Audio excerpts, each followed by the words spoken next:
বিকেলবেলা বন্ধুদের সাথে কথা বলতে বলতে রাস্তা দিয়ে হেঁটে যাচ্ছি। হাসি মজা করতে করতে যাচ্ছি, হঠাৎ কোথা থেকে একটা মেয়ে আসলো। মেয়েটা পিচ্ছি, হয়তো ক্লাস 5-এ বা 6-এ পড়ে। আমাদের সামনে এসে আমাকে বলতে লাগলো, এই যে ভাইয়া, আমার একটা উপকার করবেন। বলো পিচ্ছি আপি। আমি মোটেও পিচ্ছি না, আমি ক্লাস 6-এ পড়ি। ও সরি, পিচ্ছি বলো। আমি আমার বিড়ালটা হারিয়ে ফেলেছি, একটু খুঁজে দিবেন? কি? ভাইয়া প্লিজ, আমি আমার টমকে খুব ভালোবাসি। টমকে? টম হলো আমার বিড়ালের নাম, গাধা একটা। লে হালুয়া, আমি কেমনে জানবো তোমার টমটমের কথা?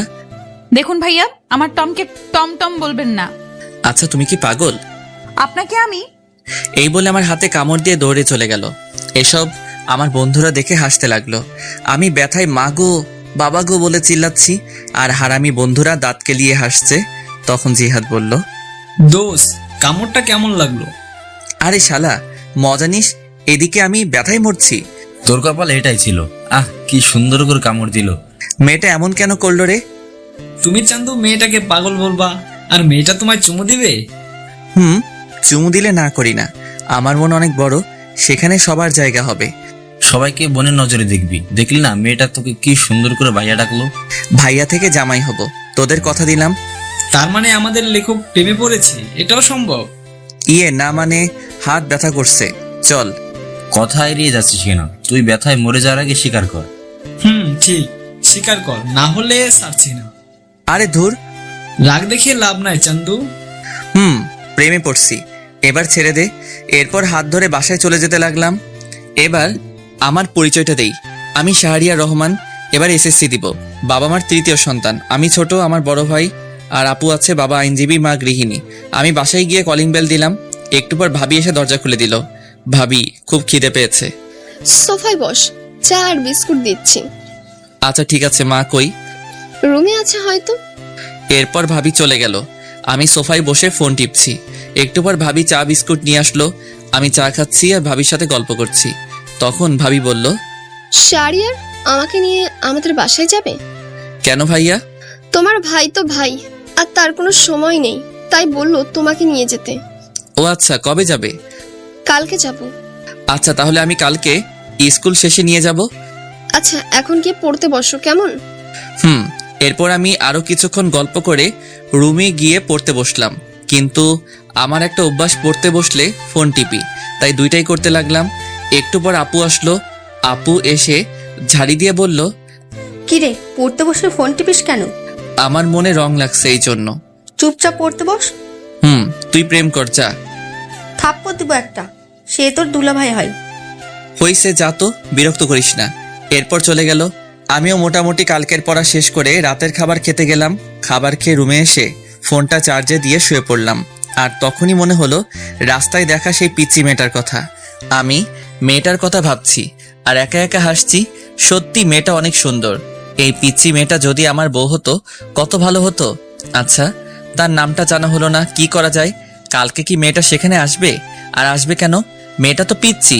উফ, যদি দেখা হতো মন ভরে দেখতাম। এসব ভাবতে ভাবতে কখন যে ঘুমিয়ে পড়লাম মনে নেই। সকালবেলা ঘুম ভাঙলো বাবার নীতি কথা শুনে। প্রতিদিন আমার ঘুম ভাঙে নীতি কথা শুনে। শালা এমন বাবা থাকলে জীবনটা শেষ।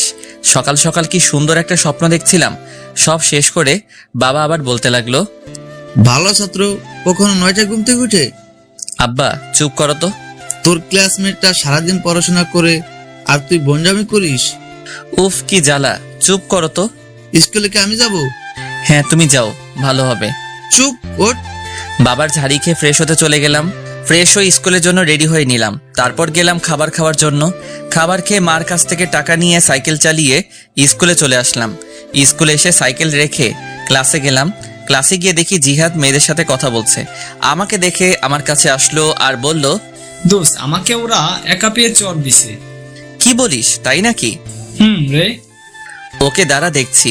এরপর আমি ব্যাগ রেখে তাদের কাছে গেলাম। আমি গিয়ে বললাম, কি হলো, জিহাদকে মারছো কেন? তাহলে আমাদের সাথে ফাজলামো করে কেন? কি করছে? আমাদের ব্যাগ দিয়ে বেঞ্চ পরিষ্কার করছে। তাই নাকি? এটা তো একটা ভালো কাজ। এই বলে আমিও তাদের ব্যাগ নিয়ে আমার জায়গা মুছে ব্যাগটা আবার তাদের কাছে ফিরিয়ে দিলাম। তারপর জিহাদকে বললাম, ব্যাগ যদি বাঁচাতে চাস তাহলে ব্যাগ নিয়ে ক্লাস থেকে চলে আয়। আমি হাসতে হাসতে চলে আসলাম বাহিরে, আর তখন দেখি শান্ত আসছে। শান্ত আমাদের দেখে বলল, কিরে কি হয়েছে?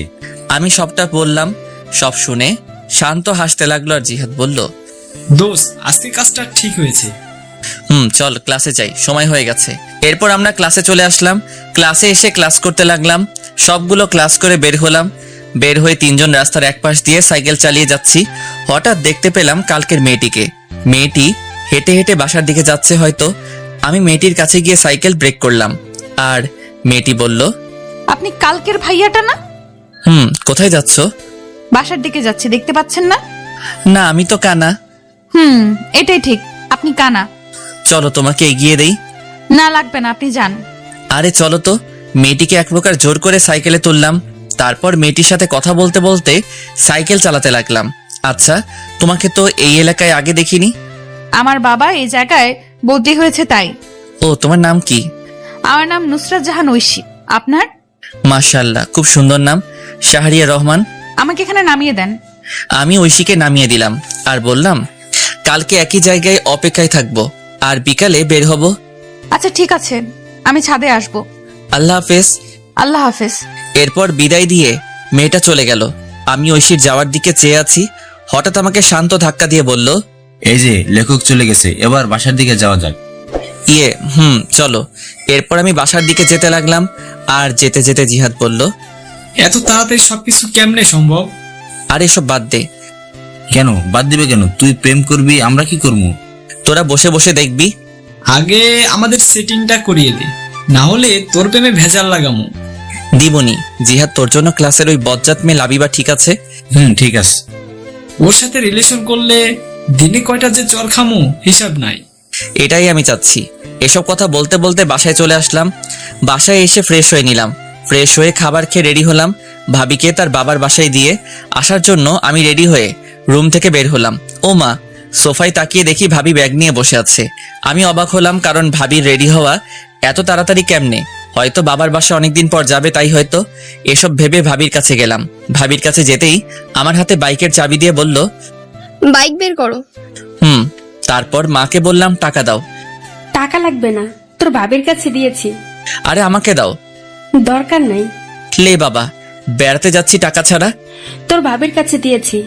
আরে শারিয়ার, চলো তো। কিন্তু কথাটা শেষ করতে পারলাম না। ভাবি টেনে বাহিরে নিয়ে আসলো। আমি এরপর বাইক বের করলাম। তারপর ভাবির সামনে গেলাম। ভাবি উঠে বসলো, আর উঠে আমার কাঁধে হাত রাখলো। আমি ভাবিকে নিজের বোনের মতো মনে করি। তারপর বাইক চালাতে লাগলাম। উদ্দেশ্য ভাবির বাসা। বাইক চালাচ্ছি, হঠাৎ করে বাইকের তেল শেষ হয়ে গেল। তারপর আর কি, বাইক কিছু দূর হাঁটিয়ে তেল ভরলাম, তবে টাকা ভাবি দিয়েছে। তারপর আবার চলতে শুরু করলাম। ভাবির বাসায় যেতে প্রায় বিকাল হয়ে গেল। তারপর গিয়ে আন্টি আঙ্কেলকে সালাম দিয়ে ভিতরে গেলাম। ভাবির একটা ছোট ভাই আছে আমার বয়সী, তার নাম আবির। গিয়ে দেখি শুয়ে শুয়ে ও ফোন টিপছে। আমাকে দেখেই বলল, কিরে কি খবর? আলহামদুলিল্লাহ, ভালো। তোর? চলছে কোনো মতে। তা প্রেম কয়টা করিস? বেশি না, মাত্র 3টা। তুই আর ভালো হবি না? একটা মেয়ে যদি 4-5টা রিলেশন করতে পারে, আমি কেন পারবো না বল? কথায় যুক্তি আছে। এভাবে আবিরের সাথে আড্ডা দিতে লাগলাম। আড্ডা দিতে দিতে হঠাৎ মনে হলো আমার পিচ্চিটার কথা। আজকে বিকালে যাওয়ার কথা ছিল, কিন্তু দূর, মনে ছিল না কি যে করি। আর আজকে বাসায় না গেলে কালকে স্কুল মিস হবে। স্কুল মিস হলে তো পিচ্চিটাকে দেখতে পারবো না। তাই আমি ভাবির কাছে চলে আসলাম, আর এসে ভাবিকে বললাম, ভাবি আমি চলে যাচ্ছি। আজকে যেতে হবে না, আজকে থাকবে, প্রায় সন্ধ্যা হয়ে এলো। আরে কালকে স্কুল আছে, আর না গেলে স্যার বকা দিবে। যেদিন স্কুল পলাশ তখন? মানে তবুও যেতে হবে। এরপর ভাবিকে বুঝিয়ে আন্টি আঙ্কেল থেকে বিদায় নিয়ে চলে আসলাম। একা একা বাইক চালাচ্ছি আর হেডফোন দিয়ে গান শুনছি। বাসায় আসতে আসতে প্রায় রাত 7টা বেজে গেল। আমি বাইক রেখে কলিং বেল দিলাম, আর একটু পর মা এসে দরজা খুলে দিল, আর আমাকে দেখে অবাক হয়ে বলল, কিরে চলে আসলি কেন? কালকে স্কুল আছে। বাহ, বেশ পরিবর্তন হয়েছিস। পরিবর্তন কি আর এমনি হয়েছি মা? বিড়বিড় করে কি বলছিস? কই কিছু না, আমি রুমে যাচ্ছি, চা দিয়ে যেও। এই বলে রুমে চলে আসলাম। রুমে এসে ফ্রেশ হয়ে পড়তে বসলাম। একটু পর মা চা নিয়ে আসলো, আর আমি বললাম, আচ্ছা মা, আপু কি সারাদিন কথা বলে দুলাভাইয়ের সাথে? কি করবে এছাড়া? ওর এই সময়ে জামাইটাও বিদেশে, তাই কথা বলে। জামাই বিদেশে বলে সারাদিন কথা বলতে হয়? ও তুই বুঝবি না, পড়তে বস। এই বলে মা চলে গেল। ও, আপনাদের বলা হয় নাই, আপুর বিয়ে হয়েছে 1 বছর, আর আপুর বিয়ের 6 মাস পর দুলাভাই বিদেশে চলে যায়, আর আপু এখন প্রেগনেন্ট, তাই এরকমটা বললাম। আমি চা খাচ্ছি আর ফোন টিপছি। পড়তে বসলে ফোন টিপতে ইচ্ছে করে, তবুও কিছুক্ষণ পরে রাতের খাবার খেয়ে শুয়ে পড়লাম। শুয়ে কিছুক্ষণ ফোন টিপে চার্জে দিয়ে ঘুমিয়ে পড়লাম। সকালে প্রতিদিনের মতো বাবার নীতি কথা শুনে ঘুম ভাঙলো। তারপর উঠে ফ্রেশ হয়ে নিলাম। ফ্রেশ হয়ে রেডি হয়ে খাবার খেতে গেলাম। খাবার খেয়ে বাইকটা বের করলাম, কারণ আজকে বাইক দিয়ে যাব, যেহেতু বাইকের চাবি আমার কাছে। আমি জিহাদকে কল দিয়ে বললাম মোড়ে দাঁড়াতে, শান্তকে নিয়ে। এরপর আমি মোড়ে আসলাম। মোড়ে এসে তাদের সাথে নিয়ে স্কুলে চলে আসলাম। স্কুলে এসে যথাক্রমে ক্লাস করতে লাগলাম। ক্লাস শেষ করে বের হলাম, আর আমি বললাম দোস্ত তোরা হেঁটে আয়, আমি তোর ভাবিকে বাসায় দিয়ে আসি। আচ্ছা, কিন্তু জিহাদ কই? আমি দূরে তাকিয়ে দেখি একটা মেয়ের সাথে কথা বলছে। আমি ডাক দিলাম। আমি ডাক দিতেই হেসে দিল। আমাদের বোঝার বাকি রইল না, জিহাদ পটানোর চেষ্টা করছে। আমি শান্তকে বললাম তুই জিহাদকে নিয়ে আয়, আমি যাচ্ছি। ঠিক আছে। এরপর আমি বিদায় দিয়ে চলে আসলাম ঐশীর স্কুলের সামনে। এসে দেখি ঐশী স্কুলের সামনের দোকান থেকে ফুচকা খাচ্ছে। আমি দূর থেকে ফুচকা খাওয়া দেখছি আর একা একা হাসছি। হঠাৎ 2টা ছেলে এসে প্লেট নিল আর ঐশীর হাত ধরতে লাগলো। আমি এটা দেখে বাইক নিয়ে ঐশীর সামনে গেলাম আর বললাম উঠো। ঐশী আমাকে দেখে হাসি দিল, তারপর উঠে বসলো। আমি ফুচকার টাকা দিয়ে চলে আসলাম। ছেলেগুলো আর কিছু বলল না। আমি একটা পার্কে নিয়ে আসলাম আর এসে একটা জায়গায় বসলাম। আর তখন ঐশী বলল কালকে বিকেলে আসেননি কেন? আসলে ভাবিকে নিয়ে তার বাবার বাসায় গিয়েছিলাম। ও আচ্ছা, আমাকে বাসার সামনে নামিয়ে দিয়ে আসেন, দেরি হলে মা বকা দিবে। আচ্ছা, কিছু খাবে? না, খাবো না। জানেন মা আমাকে বাসায় একটুও সময় দেয় না, বাবাও না, আমি একা। কেন, আমি আছি তো। আজকে আমি খুব ভয় পেয়েছিলাম। আমি থাকতে তোমার কিছু হবে না, ছায়া হয়ে পাশে থাকবো। আমার বন্ধু হবেন? কি মনে হয়? বন্ধু তাহলে। বাসায় তোমার আম্মু কি করে? সারাদিন ফোনে মিটিং নিয়ে থাকে আর আমাকে একটু একটু বকা দেয়। ও, চিন্তা করো না, তোমার ফোন আছে। আমার সময় কাটানোর জন্য বাবা আমাকে গেমস খেলার জন্য কিনে দিয়েছে। তোমার নাম্বারটা দিবা? নাম্বার তো মুখস্থ নাই। তাহলে আমারটা নাও। এই বলে আমি ব্যাগ থেকে কাগজ বের করে নাম্বারটা লিখে দিলাম। এরপর ঐশীকে নিয়ে তার বাসার সামনে নামিয়ে দিলাম। নামিয়ে দিয়ে বিদায় দিয়ে চলে আসলাম। আর আসার সময় বললাম কল দিতে। এরপর আমি জিহাদ আর শান্তর কাছে চলে আসলাম। আমি কিছু দূর আসতেই দেখি শান্ত আর জিহাদ হেঁটে হেঁটে এদিকে আসছে। আমি গিয়ে তাদের সামনে ব্রেক করলাম আর উঠতে বললাম। এরপর ওদের নিয়ে ঘুরতে লাগলাম। কিছুক্ষণ ঘুরে ওদের বাসায় নামিয়ে দিয়ে আমি আমার বাসায় চলে আসলাম। বাসায় এসে ফ্রেশ হয়ে খাবার খেয়ে বিছানায় শুয়ে পড়লাম। আর তখনই আমার ফোনে একটা কল আসলো। আমি ফোনটা বের করে দেখি অচেনা নাম্বার। আমি ফোন রিসিভ করলাম। ওপাশ থেকে বলল আমি ঐশী। ও তুমি? এতক্ষণ তোমার কথাই মনে করছিলাম। কেন? আমাকে তুমি করে না বললে কল কেটে দিব। আচ্ছা, তুমি করে বলবো। গুড। খেয়েছো? তুমি? জানো মা যেন কার সাথে কথা বলে। কার সাথে বলে তুমি জিজ্ঞেস করো নাই? করেছি, মা আমাকে বকা দিছে। থাক, আর জিজ্ঞেস করো না, তোমার সবকিছু আমাকে বলবা। আচ্ছা, তুমি কিন্তু আমি ছাড়ার কারোর সাথে কথা বলবে না। আচ্ছা, বলবো না। এখন একটু ঘুমাও। এখন ঘুমালে বিকালে উঠতে পারবো না। তাহলে? আমার সাথে কথা বলতে হবে। এই টাকা নেই তো। আমার এই নাম্বারে ইমু খোলা, কল দাও। আচ্ছা, দিচ্ছি। এরপর ঐশী আমার ইমুতে কল দিল আর আমি কথা বলতে লাগলাম। বিকাল পর্যন্ত কথা বললাম। মেয়েটা এত কথা বলতে পারে। এরপর বিকালে বের হলাম আর ফোন দিয়ে জিহাদ আর শান্তকে আসতে বললাম। আমি বের হলাম সাইকেল নিয়ে। তারপর জিহাদ আর শান্তকে নিয়ে ওদের বাসার সামনে আসলাম। আমি এসে কল দিলাম আর বললাম সাদে আসতে। একটু পর সাদে এসে কল দিল। আমি দূর থেকে দেখছি আর কথা বলছি। এভাবে চলে 1টা বছর। আমি এসএসসি দিলাম আর মোটামুটি ভালো রেজাল্ট করলাম। আর এখন ঐশী এখন আমাকে ছাড়া কিছু বুঝে না, কিন্তু এখনো পর্যন্ত ভালোবাসি কথা বললো না। আমি নতুন কলেজে ভর্তি হলাম, 3জন একই কলেজে ভর্তি হলাম। আর আপুর একটা ছেলে হয়েছে আর ভাবিও প্রেগনেন্ট। এভাবে চলছিল দিনকাল। একদিন আমি ফোন রেখে কলেজে চলে গিয়েছিলাম আর সবার সাথে আড্ডা দিয়ে বিকাল বেলা বাসায় ফিরলাম। বাসায় ফিরে ফোন হাতে নিয়ে দেখি 78টা মিস কল। আমি সাথে সাথে কল দিলাম আর কল দিতেই কল ধরলো। ওপাশ থেকে কান্নার আওয়াজ আসছে। আমি বুঝতে পারলাম আমার পিচিটা কান্না করছে। এই তুমি আজকে স্কুলে আসলে না কেন? তোকে আমি সকালে কল দিয়েছি, ধরিস নাই কেন? আসলে ফোন রেখে কলেজে গিয়েছিলাম তাই। তোর উপর রাগ করে স্কুলে যাইনি। সরি, এই কানে ধরছি, আর হবে না। কিন্তু ঐশী কান্না করছেই, এবারের মতো ক্ষমা করো। আজকে আমার জন্মদিন, তাই আজকে আসবা তুমি। আচ্ছা ঠিক আছে। তোমার বন্ধুদের নিয়ে আসবে। এবার হাসো। হয়েছে, পাম দিতে হবে না। পাগলি একটা। এরপর তার সাথে কথা বলা শেষ করে বিকালবেলা বের হলাম।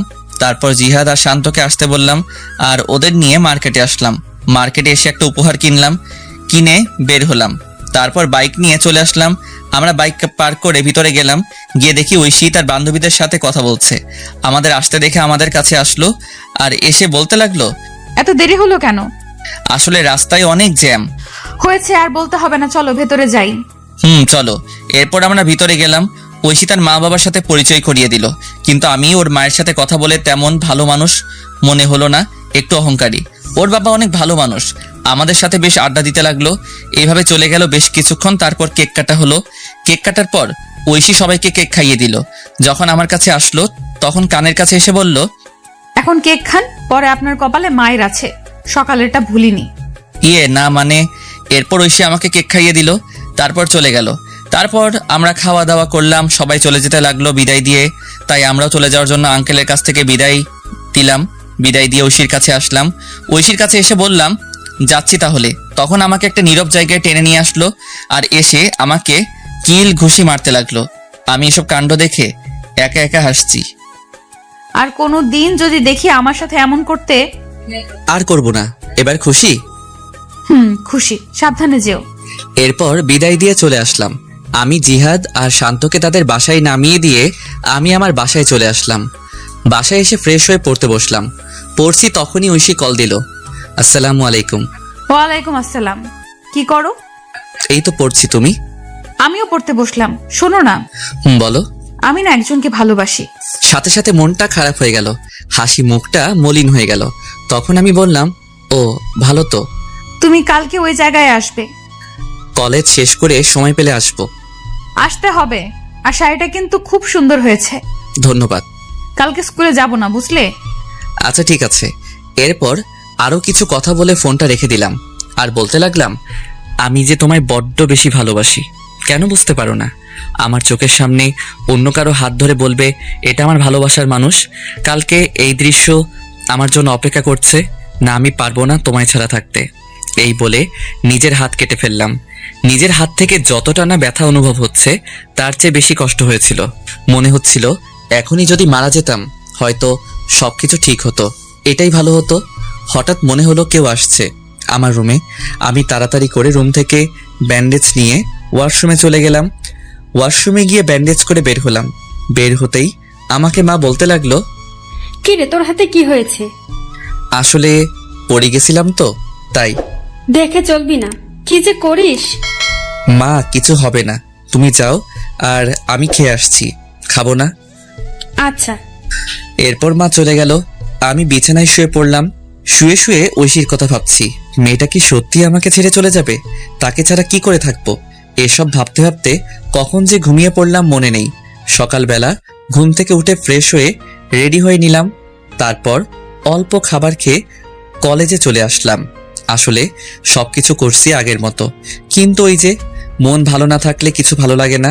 কলেজে গিয়ে চুপচাপ বসে আছি আর সবার সাথে হাসি মুখে কথা বলছি। এভাবে কলেজের ক্লাস শেষ করে বন্ধুদের সাথে করে নিয়ে সেই জায়গায় চলে আসলাম। আসতে অনেকটা দেরি হয়েছে। আমি এসে দেখি একটা পিচ্চি মেয়ে শাড়ি পরে বসে আছে। আমি ভালো করে দেখলাম এটা আমারই পিচ্চি। পাগলিটাকে আজ খুব সুন্দর লাগছে। কাজল কালো দুটি চোখ, পাতলা দুটি ঠোঁটে হালকা লিপস্টিক আর হাতে কাচের চুড়ি, দেখতে বউ বউ লাগছে। আমি কাছে গেলাম। আমি যেতেই আমার থেকে মুখ ঘুরিয়ে বসে পড়লো। এসব আমার বন্ধুরা দেখে হাসতে হাসতে অন্য পাশে চলে গেল। আমি ঐশীর সামনে গিয়ে বললাম, এই কলেজে ক্লাস ছিল। তোর হাতে কি হয়েছে? হাতে ব্যান্ডেজ কেন? মানে কেটে গেছে। আমার তো কাটা মনে হচ্ছে না, অন্য কিছু মনে হচ্ছে। আরে বাদ দাও, তোমার ভালোবাসার মানুষটা কই? কুত্তা, তুই বুঝতে পারিস না আমি তোকে ভালোবাসি? এই বলে আমাকে জড়িয়ে ধরলো শক্ত করে।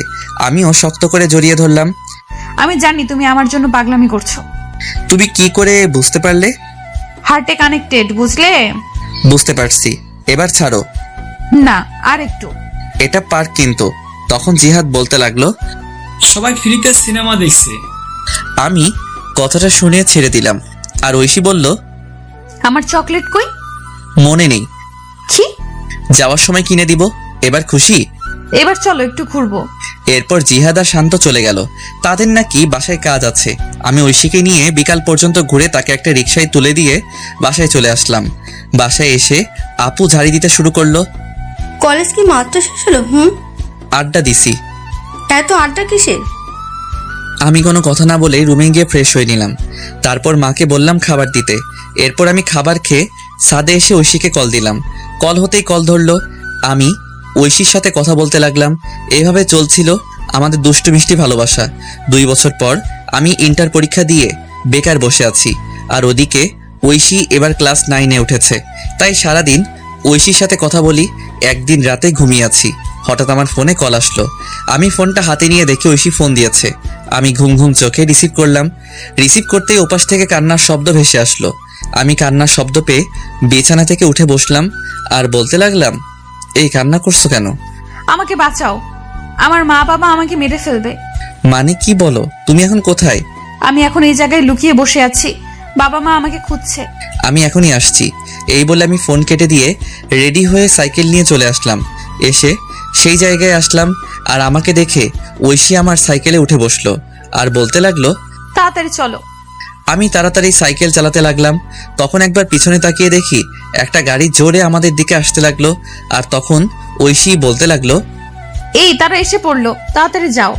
আমি সাইকেল জোরে চালাতে লাগলাম আর সোজা স্টেশনে আসলাম। দেখি একটা ট্রেন ছেড়ে যাচ্ছে।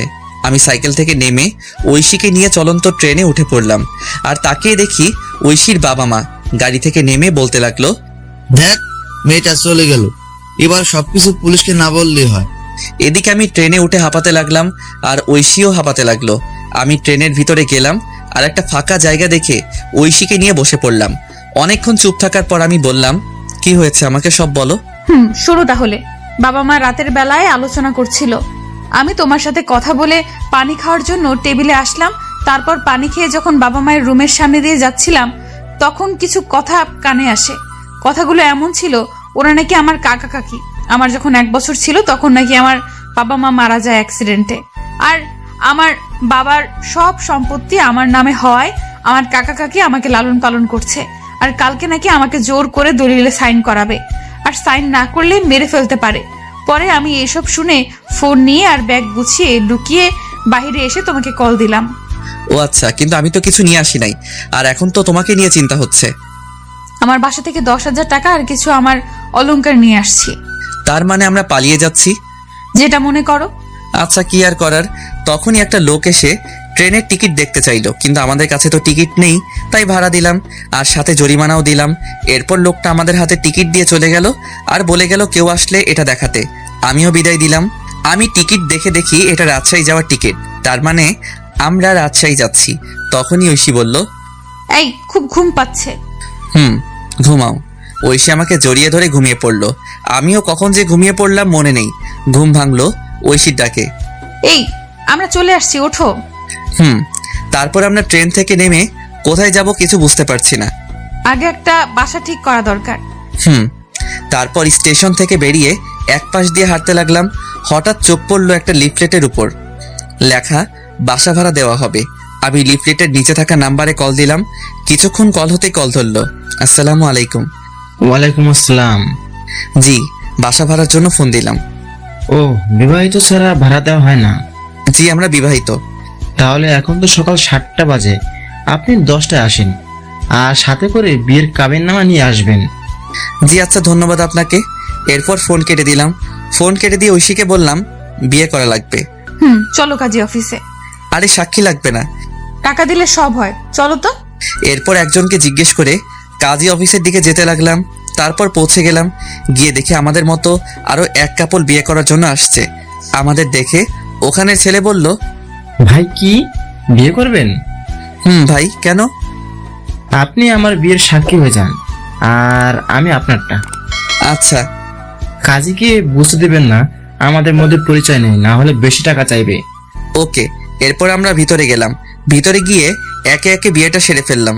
বিয়ে শেষ করে প্রমাণস্বরূপ ফোনে পিক তুলে নিলাম। তারপর বিদায় দিয়ে আমরা আমাদের মতো চলে আসলাম। আর তখন ঐশী বলল, এই খুব খিদে পেয়েছে। আমারও খুব খিদে পেয়েছে, চলো। আমরা একটা রেস্টুরেন্টে আসলাম আর সকালে নাস্তা করে সেই লোকের দেওয়া ঠিকানায় চলে আসলাম। আর এসে লোকটাকে আবার কল দিলাম, আঙ্কেল আমি আপনার বাসার সামনে দাঁড়িয়ে আছি। আচ্ছা দাঁড়াও, আসছি। একটু পর একটা লোক আসলো। চলো তোমাদের রুমটা দেখাই। এরপর লোকটা আমাদের রুম দেখাতে লাগলো আর বলল, ভাড়া 3000 টাকা সব মিলিয়ে। ও আচ্ছা, তা আঙ্কেল আমরা আজকে উঠবো। আচ্ছা, সমস্যা নেই। আমি আঙ্কেলকে 2000 টাকা দিয়ে দিলাম। উনি বেশ খুশি হলো। তারপর আমার হাতে চাবি দিয়ে চলে গেল। আমি আর ঐশী মিলে রুমটা পরিষ্কার করতে লাগলাম। আর ঐশী বলল, এই তুমি বাজারে যাও আর এই জিনিসগুলো নিয়ে আসো। টাকা কত আছে? আছে 5000 টাকা। এগুলোতে হবে? শোনো, বাজার করবা আর রান্না করার জন্য হাঁড়ি পাতিল আর 2টা প্লেট আর বিছানার জিনিসপত্র যা যা লাগে নিয়ে আসবে। ফ্লোরে বিছানা করবা, তাহলে চৌকির টাকাটা সেভ হবে। যাও তুমি। এরপর আমি একটা কাগজে লিখে চলে আসলাম বাজারে। এসে সবকিছু কিনতে লাগলাম আর আমার জন্য কিছু মার্কেট করলাম বাসায় পড়ার জন্য। ঐশীর কাপড় নিয়ে আসছে, তাই তার জন্য করতে হলো না। এসব কিনে বাসায় আসতে দুপুর হয়ে গেল। দুপুরে বাসায় এসে আমি সবকিছু গোছাতে লাগলাম আর ঐশী রান্না করতে গেল। আমি জানি ঐশী তেমন কোনো রান্না পারে না। পিচ্ছি একটা মেয়ে, মাত্র ক্লাস 9-এ উঠলো। আমি সবকিছু গুছিয়ে রান্নাঘরে গেলাম। গিয়ে দেখি পাগলিটা আমার জন্য ডিম ভাজি করছে। আমি গিয়ে পিছন থেকে জড়িয়ে ধরলাম আর ঐশী বলল, এই যে এখন গোসল করে আসো, তারপর খাবার খাবে। কি ডিম ভাজি করেছো? আসলে আমি ডিম ভাজি ছাড়া আর কিছুই পারি না। দূর পাগলি, আমার সমস্যা হবে না। তারপর গোসল করতে গেলাম। গোসল শেষ করে বের হয়ে দেখি পাগলিটা আমার জন্য খাবার নিয়ে বসে আছে। আমিও গিয়ে বসে পড়লাম। খাইয়ে দাও। তুমি পিচ্ছি যে খাইয়ে দেব? আমি পিচ্ছি, আমাকে খাইয়ে দাও। ও তাই? এরপর আমি ঐশীকে খাইয়ে দিতে লাগলাম। ঐশীও আমাকে খাইয়ে দিতে লাগলো। খাওয়া দাওয়া শেষ করে বিছানায় শুয়ে পড়লাম। শুয়ে শুয়ে ভাবছি আমাকে কোনো কাজ করতে হবে। যেভাবে হোক। তখনই ঐশী আসলো, সোজা আমার বুকে এসে বলল, এই আমার না পড়াশোনা করে ডাক্তার হতে ইচ্ছে করে। ঠিক আছে, আমি তোমার স্বপ্ন পূরণ করব ইনশাল্লাহ। এবার চুপ করে ঘুমিয়ে পড়ো। মাথায় হাত বুলিয়ে দাও। আচ্ছা, এবার তো ঘুমাও। এরপর ঐশী আমাকে মাথায় হাত বুলিয়ে দিতে লাগলো। আমি কখন যে ঘুমিয়ে পড়লাম মনে নেই। যখন ঘুম ভাঙলো তখন দেখি পাগলিটা আমাকে জড়িয়ে ধরে ঘুমিয়ে আছে। আমি ডাক দিলাম না। ঠোঁটের উপর চুলগুলো এসে দোলা দিচ্ছে। আমি আর লোভ সামলাতে পারলাম না, দখল করে নিলাম ঐশীর ঠোঁটগুলো। একসময় ঐশীও আমাকে রেসপন্স দিতে লাগলো। আমি তার রেসপন্স পেয়ে পাগলের মতো চুমু দিতে লাগলাম। আমি পাগলের মতো আদর করেই যাচ্ছি, কিন্তু একসময় মনে হলো কাজটা ঠিক হচ্ছে না। ঐশী এখনো ছোট, তাকে এই সময় এটা করা ভালো হচ্ছে না। আমি আদর করা বাদ দিয়ে শক্ত করে জড়িয়ে ধরলাম। আর আমার এসব অবস্থা দেখে ঐশী বলল, এই কি হলো? এটা ঠিক হচ্ছে না। কেন? আমি তোমার বিয়ে করা বউ। যদি বাচ্চা পেটে আসে তাহলে তুমি নিজেকে সামলাবে নাকি পেটের বাচ্চাকে সামলাবে? কিন্তু আমি যে চাই। আগে তুমি বড় হও সেদিন। আমি এখন যথেষ্ট বড় হয়েছি। আরো বড় হতে হবে। কলেজে উঠো তারপর। এতদিন পারবে না থাকতে? চুপ। আর একটা ওর কথা না, আমি বাইরে যাব। কেন? কালকে তোমার স্কুলে ভর্তি করতে যাব আর কাজ খুঁজতে। আমার গলার হারটা নিয়ে যাও, না হলে ভর্তি হব কিভাবে? কিন্তু এটা কি ভালো হবে? শোনো, টাকা হলে সব কিনতে পারবো। এরপর আর কি, আমি উপর থেকে উঠে রেডি হয়ে নিলাম। রেডি হয়ে এটা নিয়ে বেরিয়ে পড়লাম আর একটা দোকানে এসে এটা বিক্রি করলাম। বিক্রি করে মোট 7000 টাকা পেয়েছি। তারপর একটা স্কুলে গেলাম। স্কুল অনেক আগে ছুটি হয়েছে। দেখি অফিস রুম খোলা আছে। আমি অফিসের ভিতরে গিয়ে ভর্তির বিষয়ে কথা বললাম। তারপর হেড স্যার বললেন কালকে নিয়ে আসতে। তারপর আমি বেরিয়ে আসলাম। বেরিয়ে এসে একটা চায়ের দোকানে আসলাম। এসে চাচাকে চা দিতে বললাম। চাচা চা দিল আর তখনই একটা লোক এসে চাচাকে খারাপ ভাষায় গালি দিতে লাগলো আর চাঁদা দিতে বলল। চাচা প্রথমে না করলো, কিন্তু লোকটা শুনলো না আর লোকটা চাচাকে একটা থাপ্পড় দিল। আমি সাথে সাথে লোকটাকে মারতে লাগলাম। একসময় লোকটা দৌড়ে চলে গেল আর চাচা আমাকে বলল, বাবা তোমায় কি বলে ধন্যবাদ দিব। আরে চাচা কি বলেন, আপনি আমার বাবার মতো। বসো বাবা, তোমাকে তো এই এলাকায় আগে কখনো দেখিনি। জি, আমি এই এলাকায় নতুন। ও আচ্ছা, বসো চা খাও। আচ্ছা চাচা, কোনো কাজ আছে? বেকার বুঝি? জি চাচা, যে কোনো কাজ হলেই চলবে। তুমি তো ভালো ঘরে ছিলে, তোমাকে কি সিএনজি চালাতে বলা যায়? সমস্যা নেই চাচা, সিএনজি চালাতে পারবো। চলো তাহলে আমার সাথে। এরপর চাচা আমাকে নিয়ে একটা সিএনজি গ্যারেজে আসলো আর এসে কথা বলল।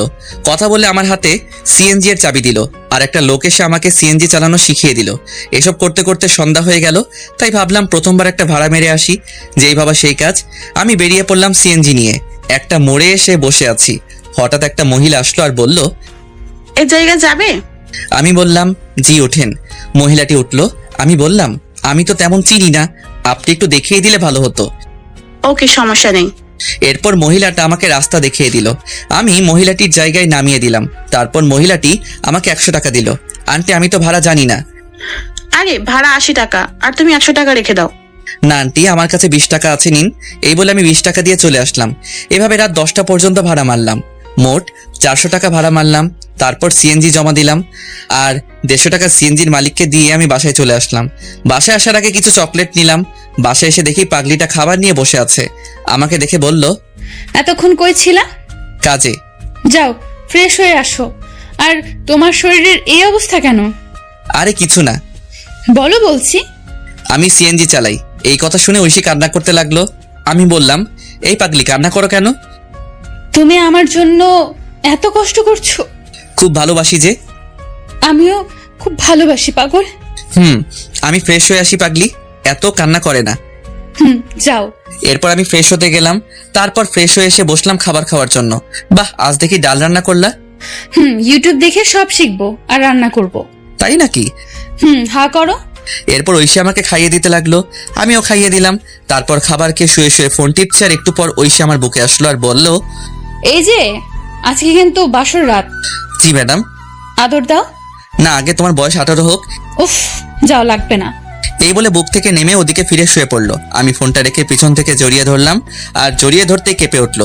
আমি তাকে আমার দিকে ফিরিয়ে ঠোঁটে আলতো করে চুমু দিলাম। আমার না অন্য কিছু চাই। ঘুমাও, তোমার শরীরের ক্ষতি হবে। ও মা, তাই?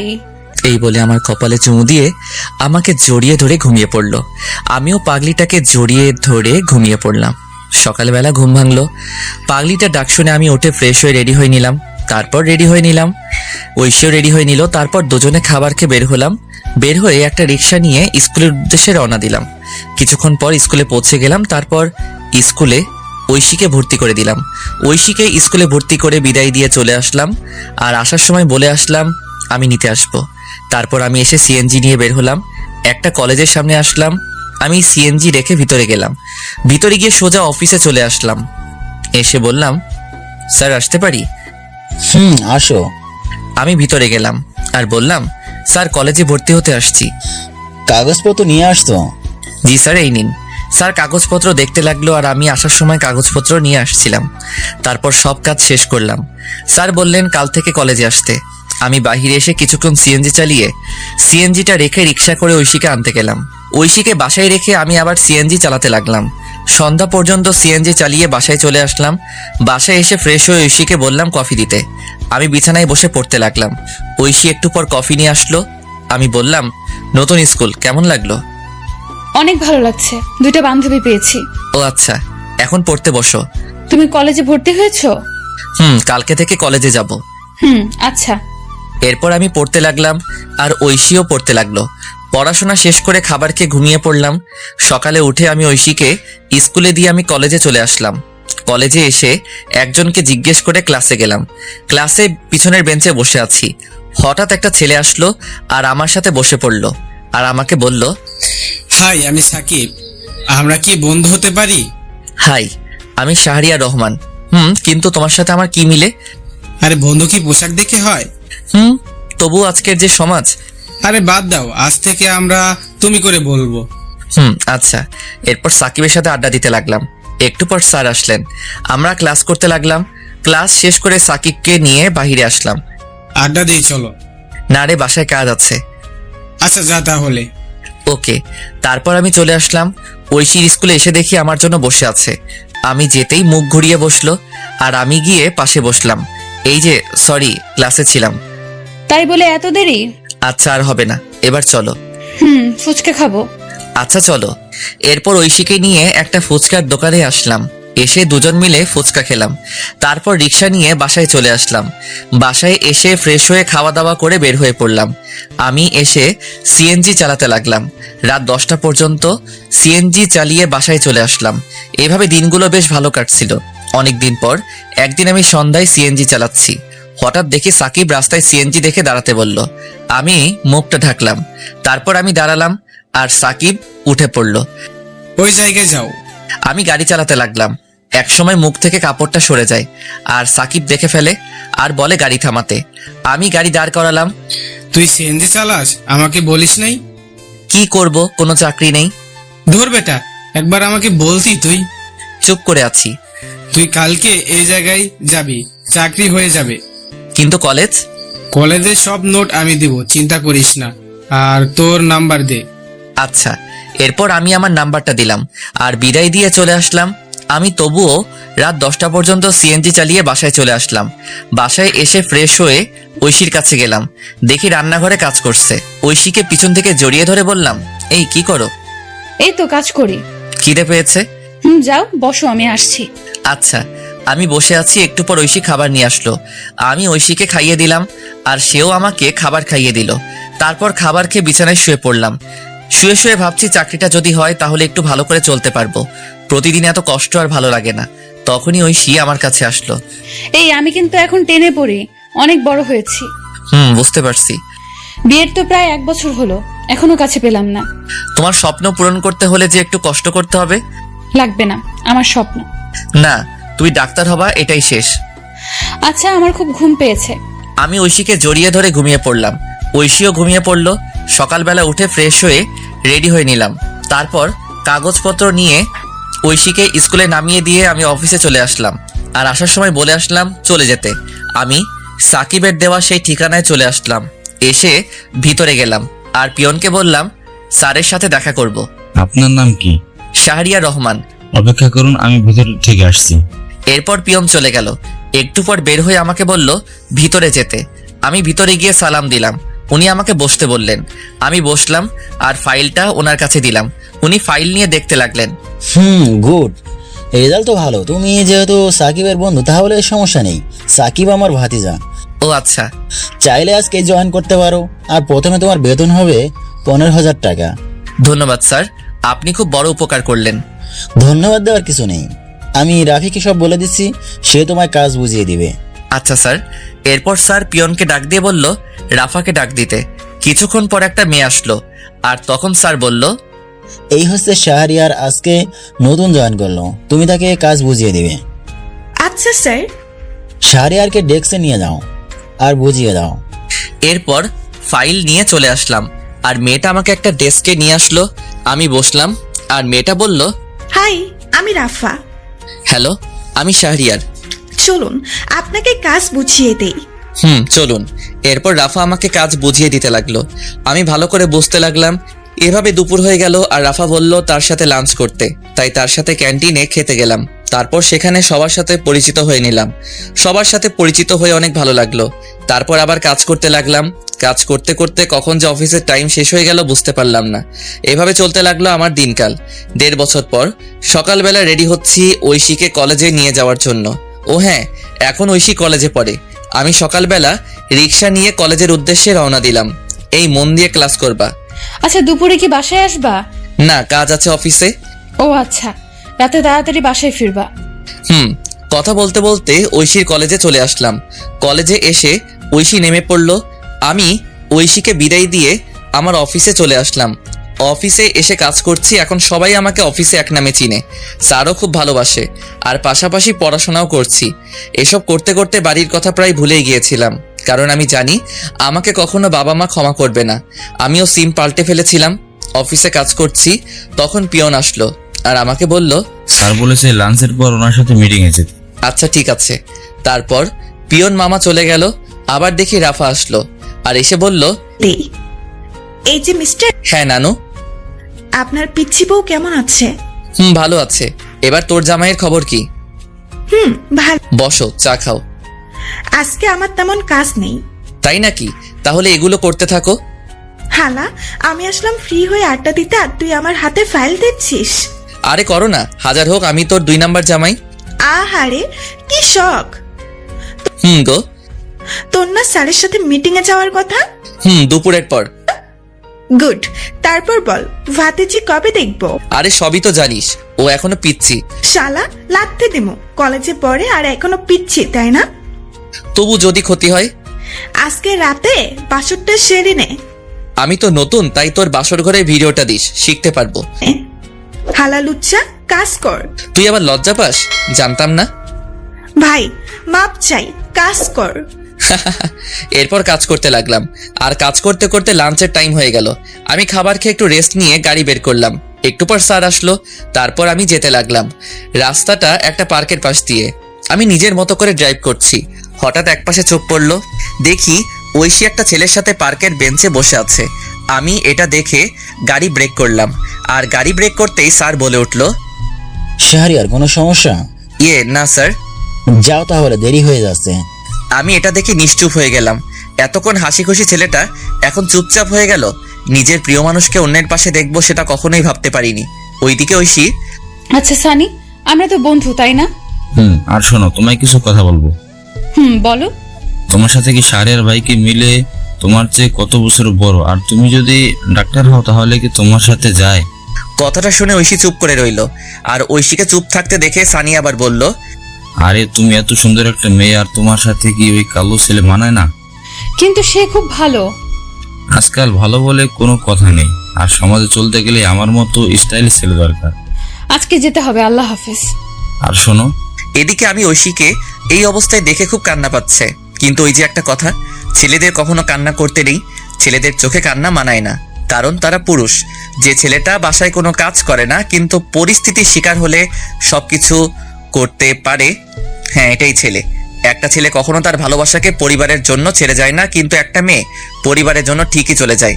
হয়তো আপনারা বলতে পারেন ছেলেরা কি তার পরিবারকে ভালোবাসে না, কিন্তু দিন শেষে দেখবেন একটা ছেলে পরিবারকে যেমন ভালোবাসে ঠিক তেমনি প্রিয় মানুষটিকেও ভালোবাসে। যার জন্য নিজের পরিবার ছাড়লাম, সবকিছু ছেড়ে তাকে নিয়ে চলে আসলাম। আর সেই ঐশী একটা ছেলের সাথে পার্কে, না এটা কি করে মেনে নেওয়া যায়। আমি কোনো মতে মিটিং শেষ করে সন্ধ্যায় নদীর পাড়ে চলে আসলাম।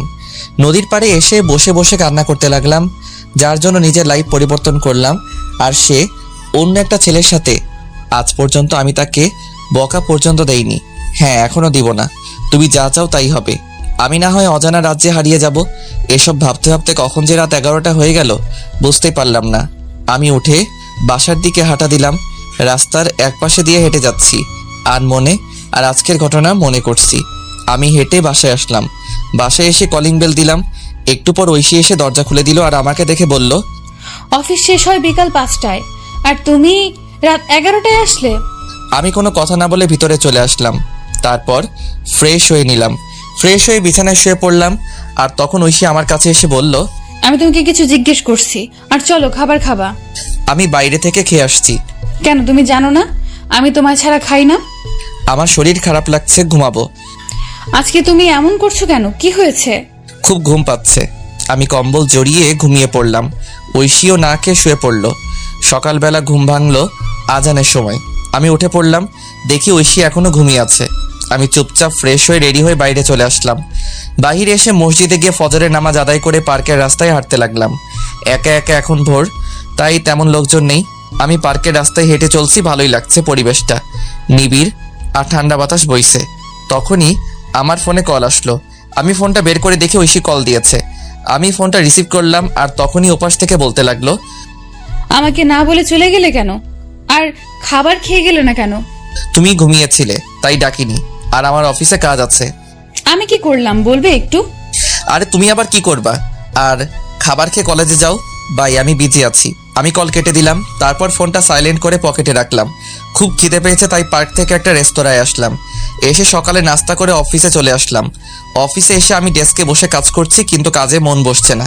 কি করব, তখনই রাফা আসলো আর বলল, এই যে স্যার, মন খারাপ কেন? আরে না। স্যার বলছে আজকে তুমি আর আমি আরেকটা প্রজেক্ট নিয়ে কাজ। ও গুড। হাতের কাজগুলো শেষ কর, দুপুরের দিকে বের হব। আচ্ছা বন্ধু, তোমার যে মন খারাপ আমি বুঝতে পারছি। এখন বল কি ব্যাপার? আসলে তারপর আমি রাফাকে সব বললাম। সব শুনে রাফা ঐশীর উপর খেপে গেল। ঐশীকে মনে হচ্ছে ইচ্ছে মতো থাপ্পড় দেই। আচ্ছা যাও, আমি হাতের কাজগুলো শেষ করি। আর আমার একটা উপকার করবা? কি বল? ঐশীর সম্পত্তি ফিরিয়ে দিতে হবে। আচ্ছা, তোর দুলাভাইকে বলবো, তুই চিন্তা করিস না। ধন্যবাদ। আর এই নে সেই বাড়ির কাগজপত্র। আমি কিছু কাগজপত্র আগে তুলে রেখেছিলাম, এবার বাকিটা তোর জামাই করবে। ঠিক আছে। আর শোন, 2 দিনের মধ্যে কাজটা করতে বলবি প্লিজ, কারণ এই তারিখ ঐশীর জন্মদিন। আমি চাই এই দিনে উপহার দিতে। আচ্ছা ঠিক আছে, এবার কাজ কর। এরপর রাফা চলে গেল। ও আপনাদের বলা হয়নি, রাফার হাজবেন্ড পুলিশ, তাই কাজটা করতে বেশি সমস্যা হবে না। আমি কাজ করতে লাগলাম। কাজ করতে করতে দুপুর হয়ে গেল। তারপর ক্যান্টিন থেকে কিছু খেয়ে অফিসের গাড়ি নিয়ে বের হলাম আমি আর রাফা। আমি গাড়ি ড্রাইভ করছি, আর তখন রাফা বলল, দোস্ত, ঐশীর কলেজের সামনে দিয়ে যা। কেন? অনেকদিন দেখি না, যা কিন্তু ভাই প্লিজ। এরপর আমি গাড়িটা কলেজের সামনে দিয়ে নিয়ে যেতে লাগলাম। তারপর আমরা যেতেই দেখি কলেজ ছুটি হয়েছে। আমি গাড়িটা একটু দূরে দাঁড় করালাম। আমি আর রাফা গাড়িতে বসে আছি। হঠাৎ দেখি ঐশী কালকের সেই ছেলেটার সাথে হেসে হেসে কথা বলে যাচ্ছে। মনে হয় পার্কের দিকে যাচ্ছে। আমি রাফার দিকে তাকালাম, দেখি মাথা নিচু করে আছে আর আমাকে বলল, দোস্ত, আমি বুঝতে পারিনি রে। আরে ধুর, বাদ দে। চল, আমাদের দেরি হয়ে যাচ্ছে, এই বিষয় নিয়ে পরে কথা বলবো। এরপর আমি আমাদের কাজের উদ্দেশ্যে যেতে লাগলাম। ওদিকে ঐশী আর সানি হেঁটে হেঁটে পার্কে চলে গেল। পার্কে তারা একটা জায়গায় বসলো।